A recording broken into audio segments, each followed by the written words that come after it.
যাক, এটা আলাদা আলোচ্য বিষয়। আমি যেটা বুঝাইতে চেয়েছিলাম, আল্লাহ বলে তিনটা এহসান করছি তোর উপরে। কয়টা? কয়টা? কয়টা? তিনটা আমার পক্ষ থেকে করছি। মনোযোগ। আমি কিন্তু টেন্ডার শো করলাম, আমি কিন্তু টেন্ডার ছেড়ে দিলাম, আমি কিন্তু টেন্ডার রেখা দিলাম। ইন্নাল্লাহ আশতারা মিনাল মুমিনিন, উম্মতে মুহাম্মাদি, আমি তোকে কিনতে চাই। কি দিয়া? আরে জোরে বলেন, কি দিয়া?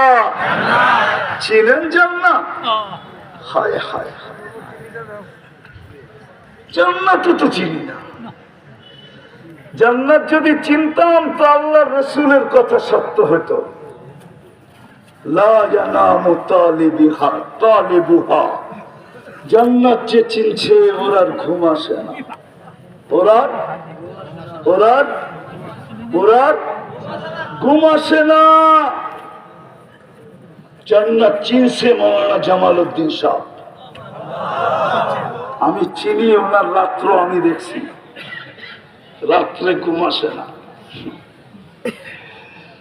শুধু চিৎকার দেয়, किसी को खाने में आता, किसी को मजा आता है खाने में, किसी को मजा आता है सोने में, हमें तो मजा आता है रोने में।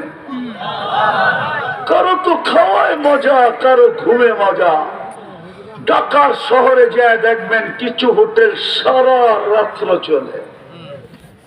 কি কথা নাম করে দিব? পুরান টাউনও আছে, নিউ টাউনও আছে। পুরান টাউনও আছে।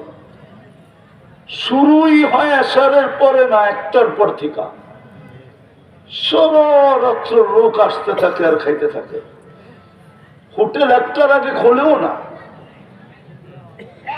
হুজুর মনে হয় চিনে না, এই জন্য হাজির বিরিয়ানি যেখানে বেচে না, কাজী আলাউদ্দিন রোড, ওইখানে সারা রাত্র হোটেল খোলা থাকে।